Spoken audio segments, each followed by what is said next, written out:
Assalamualaikum, jumpa lagi lur. Kali ini kita mau obrolin soal clear coat. Nah, jadi kita lagi penasaran. Udah lama di toko lihat ini produk, kayaknya kok kita tetap pengen nyobain. Jadi karenanya diobrolin ini soal clear coat. Proses pengecatan kita ya tampilin sekilas aja. Jadi ini panel ada mulai fender kanan kiri, kemudian bumper depan dan juga kap mesin yang harus ditembak baik cat maupun clear coat. Nah, untuk cat lapis awal kita kasih dia main pressure kurang lebih di 1,4 bar. Terus untuk yang lapis kedua kita main sekitar 1,2, lebih tepatnya lapis terakhir. Jadi ini sebenarnya tembakan yang lapis ketiga. Untuk lapis kedua kita tidak usah tampilin, sekilas aja, nanti kita obrolin di video satunya lagi yang spesial, kita ngobrolin nembakin catnya. Oke lur, ini panelnya sudah siap untuk kita tembak pernis. Kita bakal racik. Ini karena cuaca lagi mendung-mendung dan khawatir kalau cepet hujan, kita kasih pernis kali ini pakai pernis 41 yang harusnya dia bakal relatif lebih cepat kering. Oke, untuk 4 panel kita bakal bikin kurang lebih 900 mili. Ini saya bakal pakai induknya 500 mili. Sip. Oke, 500 mili. Kalau ini pernis 41 berarti dia bakal hardenernya 125 berarti ini nanti di 625. Oke.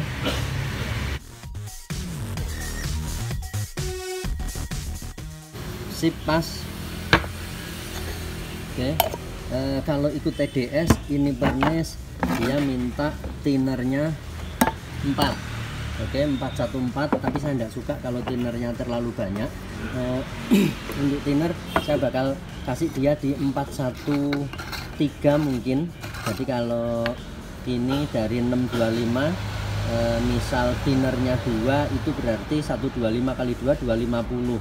Dari 625 kita kasih dia thinner ini di sekitar 900 mili. Oke, ini 750, di sini 800. Jadi kalau kita tambah lagi, oke, ini kurang lebih 900 mili segini. Ini kurang ya, saya akan tambah lagi sedikit. Sip. Ini kalau penuh sesak gini CRPS dia kurang lebih 900 mili. Jadi dari 625 kita pakai thinner untuk capai sekitar 900 mili, kita pakainya 275. Berarti ini kurang lebih 412,5 kurang lebih ya. Coba kita pakai adukan biar enak. 412,5. Oke, sudah cukup. Ini kalau saya sudah hafalin RPS, kalau dia penuh sesak macam gini dia di sekitar 900 sampai 950 mili. Oke, kita tidak perlu aduk, tidak perlu saring karena sudah ada saringan di RPS nya. Ini nanti tinggal tancap ke spray gun dan kita kocok langsung hajar. Oke lur, spray gun yang kita pakai nanti bakal pakai ini 1500, SATA 1500, dia RP nozzle 1,3. Kenapa pakai ini? Karena dia satu pusaka yang saya suka untuk dapat hasil jerukan ala-ala orisinil. Untuk jerukan model Toyota begini nanti bakal enak dilihat kalau pakai ini. Main pressure kurang lebih di 1,4 1,5 bar, tergantung ini nanti gimana setelah kita semprotin di lapis pertama dia sekendal apa atau seencer apa. Nanti di lapis kedua kita bakal koreksi main pressure ataupun juga mode jogetnya. Oke lur, jadi ini saya bisa dibilang baru kali ini pakai si Hardwell yang Ultimate Clear 414. Ini penasaran secepat apa dia. Terus juga besoknya kira-kira pernis 41 dari hardware ini bakal ngedrop banget apa enggak. Oke, kita buktikan. Lanjut, sebelum kita aplikasi pernis, ini panel kita bersihin dulu pakai Teclot. Tujuannya apa? Untuk ngilangin sisa-sisa overspray dari cat metaliknya. Kenapa? Ketika masih ada banyak overspray, nanti akan mengurangi kehalusan clear coat-nya. Berikutnya untuk setting spray gun ini kita kasih dia pressure kurang lebih 1,5an untuk lapis yang pertama. Jarum kita buka full, kemudian pattern juga kita buka full. Istilah Kang Bule ini setting mode full wide open. Jadi semua kita buka pol, lebar pola pol, jarum juga dibuka pol. Terus untuk speed dan jarak tembak, teman-teman bisa lihat kurang lebih kita jogetnya macam kayak yang di video ini. Jadi untuk lapis pertama kita coba kasih dia langsung kelihatan basah tapi ndak over basahnya. Untuk bisa dapat seperti ini kita mainkan di speed atau kecepatan geraknya. Jadi ini ndak lambat banget dan juga tetap ndak secepat mungkin.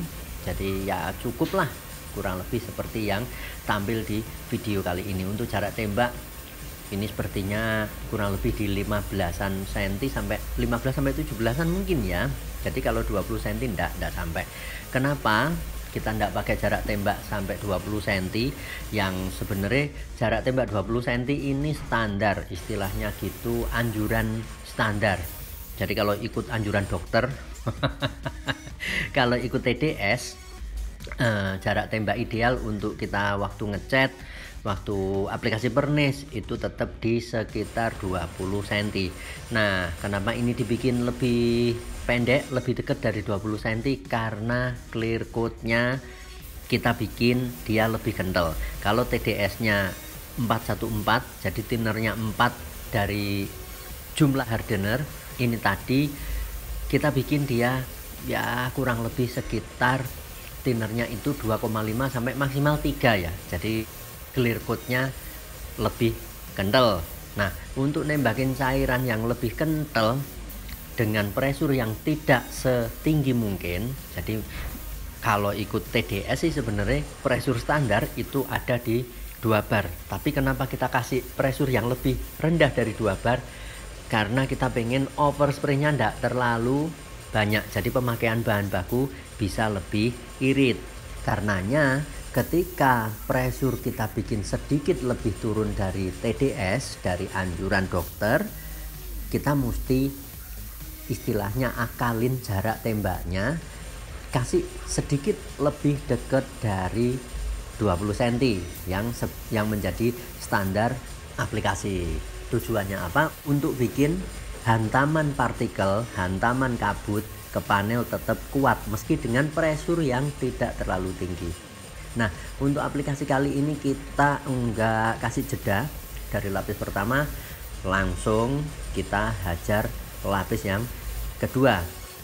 Ternyata dengan pressure sekian dan racikan pernis berbanding dengan thinner seperti yang kita pakai saat ini spray gun sudah mampu nembakin material dengan cukup halus. Jadi kita tidak perlu rubah-rubah pressure, tidak perlu kita tinggiin lagi pressure-nya untuk ngejar dapat lebih halus. Jadi sudah cukup pakai sekitar 1,5 mungkin maksimal 1,6.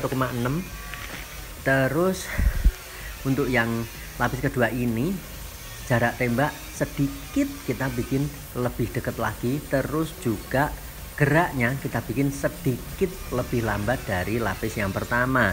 Tujuannya apa? Kita bisa dapat daging yang lebih tebal, kita bisa dapat lapisan yang lebih kenyang dibanding yang lapis pertama tadi.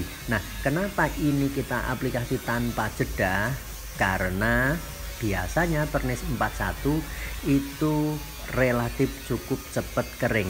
Di sisi lain, kalau kita kasih jeda yang terlalu lama antar lapis, nanti biasanya ya ini otodidak ya. Jadi saya belum nemu referensi secara literasi yang menjelaskan teknis ini, tapi yang kami jumpai ketika misal jeda antar lapis terlalu lama untuk clear coat dengan kecepatan kering yang relatif cukup cepat macam pernis 41 begini, nanti lapis kedua dia mesti butuh dibikin halus banget untuk bisa dapat hasil tembakan yang terlihat smooth istilahnya.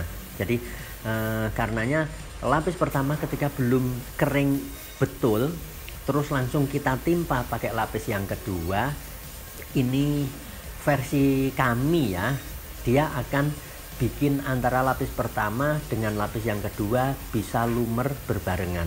Tapi ketika jeda terlalu lama, misal dikasih jeda 10 menit gitu, lapisan clear coat yang pertama dia sudah relatif mengeras, akhirnya kurang bisa lumer menjadi satu dengan clear coat lapis yang kedua. Ini alasan kami kenapa mengusahakan aplikasi pernis tidak pakai jeda. Di sisi lain, karena ini aplikasi ya masih di kandang ayam ya lur ya. Jadi ruang catnya belum benar-benar steril dari debu kotoran. Kalau misal kita pakai jeda antar lapis, nanti resiko bikin ada kotoran nempel di lapisan pernis yang pertama. Wah, bikin pusing. Kalau misal nempelnya itu di lapisan pernis yang terakhir, kita masih bisa akali dicongkel atau terus nanti ditotol pernis lagi, dan atau nanti kita bisa akali dengan dipoles. Jadi diamplas dulu kotoran yang nempel, terus dilanjut poles bakal hilang. Nah, kalau misal kotoran nempel di lapis pertama, waduh pusing. Itulah alasan kami untuk aplikasi model tanpa jeda. Tapi ya tetap mesti dilatih, dibiasakan gimana untuk biar tidak dapat mewek. Nah, hasilnya kita pakai si Hardwell 414 Ultimate Clear dengan mode racikan dan mode joget seperti di video ini. Kita lihat macam kayak gini, dan alhamdulillah ini warna sudah kelihatan mau ngeblend nyampur dengan cukup bagus. Particle cat kita dapat yang area sini jelas ini kena timpa cat yang dari kap mesin, kita dapat begini partikelnya. Oke, area sambung ini antara yang enggak kena cat dengan yang bagian kena cat, kita dapat partikel macam begini. Oke, kita deketin, semoga kelihatan. Nah, jadi ini tadi waktu dikasih thinner medium, dia dengan cuaca yang relatif cukup panas, kurang lebih di 33 derajat, 32 derajat kurang lebih, pokoknya di 30 lebih. Ini tadi sempat istilahnya kita struggle, jadi kita agak kesulitan untuk nata partikel, nata metalik. Akhirnya kita kasih di akhir perjumpaan di lapis akhir ngecat, kita kasih thinnernya jadi 1:1, bahkan 1:1,1. Jadi 100% banding 110%, kurang lebih segitu. Nah, lapisnya kita partikel macam kayak begini. Oke, semoga kelihatan jelas. Nah, untuk pernis ini pakai Hardwell Ultimate Clear 414. Tadi thinner kurang lebih kita kasih yang harusnya kalau ngikut TDS 414 kita kasih dia 413 maksimal, atau mungkin malah 412,5. Kenapa kita kasih thinnernya nggak seperti anjuran TDS? Karena basically bawaan karakter saya pribadi, selera saya pribadi, saya kurang suka ketika pernis dikasih thinner cenderung banyak. Kenapa? Karena besoknya bakal resiko bikin absorb, terlalu tinggi absorbnya. Nah, kalau thinnernya sedikit, ibarat makanan, pernis gizinya, nilai gizinya dia lebih banyak. Nah, jadi resiko absorb dia bakal cenderung lebih minim. Untuk jerukan, meski ini pernis relatif lebih kental dari anjuran TDS, kita dapat macam begini. Ini jerukannya, semoga kelihatan. Nah, kalau dari samping dia kelihatan jerukannya macam begini. Oke, coba di sisi sana, semoga kelihatan. Nah, buka mesin tidak seberapa kelihatan, yang di sini mungkin. Oke, untuk jerukannya kita dapat macam begini. Oke, ini tadi spregan yang kita pakai SATA 1500 nozzle 1,3 Rp. Setting saya kasih buka pol semua, pattern jarum buka pol. Pressure saya mainin di sekitar 1,7 bar kurang lebih ya, kurang lebih 1,6 1,7. Kenapa? Karena ini pernisnya relatif kental, jadi kalau misal kita pakai pressure yang lebih rendah, nanti jerukan bakal cenderung lebih gede. Terus juga ini tadi aplikasi kita tanpa ada jeda, alias one visit application. Dari sisi sini tadi teman-teman bisa lihat, kita langsung lari ke sisi sana, memutar ke bumper, dan langsung dari sini kita lanjut muter aplikasi lapis yang kedua tanpa jeda. Ternyata kita dapat hasil tembakan, nggak ada gejala popping atau udara kejebak, karena mungkin terlalu tebal atau gimana. Ini yang jelas kita tes pernis ini untuk mode aplikasi one visit application atau tanpa jeda. Untuk yang ini dengan cuaca sekitar 32 derajat saat aplikasi dia aman, dengan mic ratio thinner medium punya Hardwell 41 2,5 sampai 41 banding 3. Oke, jadi dia relatif aman dari gejala popping. Oke, di sudut-sudut biasanya kita dapat terlalu tebal dan ada gelembung udara. Ini alhamdulillah selamat. Di bibir-bibir begini biasanya kita ada yang terlalu tebal pernisnya dan muncul gelembung. Ini alhamdulillah aman. Oke, sekian dulu untuk laporan aplikasi pernis yang kondisi masih basah ini. Besok pagi coba kita bakal obrolin, coba kita bakal cek kayak gimana ngedropnya. Oke, ini kebetulan cuaca hujan lur sekarang. Nah, hujannya mulai gede, semoga selamat.